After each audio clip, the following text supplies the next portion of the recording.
type of sky, just for a bit more drama, is we'll have something with really wet, windy weather.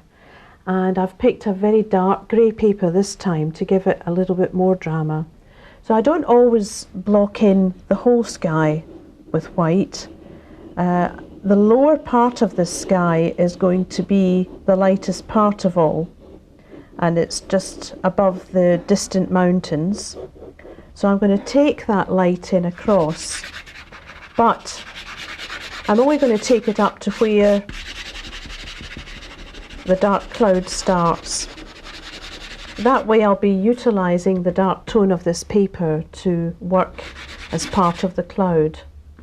So that would be enough white this time, and I'll go straight in and cover this with my dark blue, which is similar to indigo. It's not quite as grey as indigo, and I'm putting it on lightly so that I can use the bit of paper colour as well, and add some of the pale blue just to mix the two together, overlapping as I go.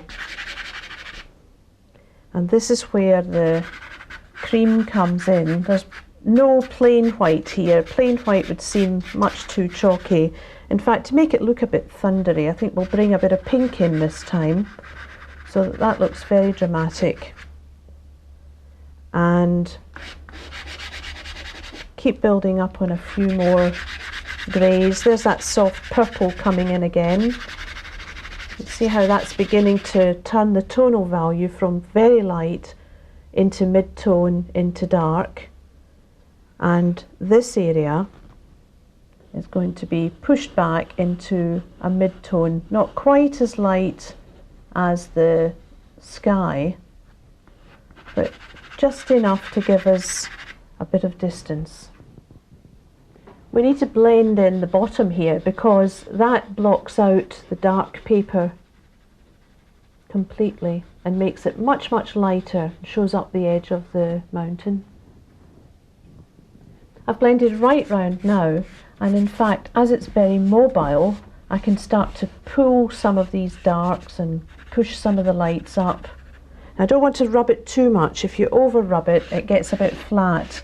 And start to bring some extra colour. I'm actually going to make it look fairly stormy above here. You see how, like a brush stroke, I'm using the direction of the pastel to get onto the feel of the wind swirling across the Scottish landscape. It doesn't always look as ominous as this, but just sometimes you get these rather dramatic effects.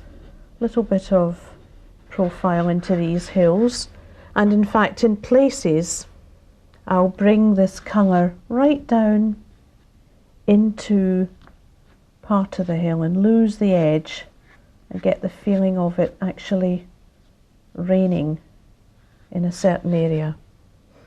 Now I'm going to use the background colour, the paper colour, just to show this foreground hill, not trying to be too regular. You see the break, pushing it up and down, that suggests just the tops of trees. You could have a few more, let's have a few pine trees and so on. And hey presto, we've got quite a dramatic day, rather nasty one, like so.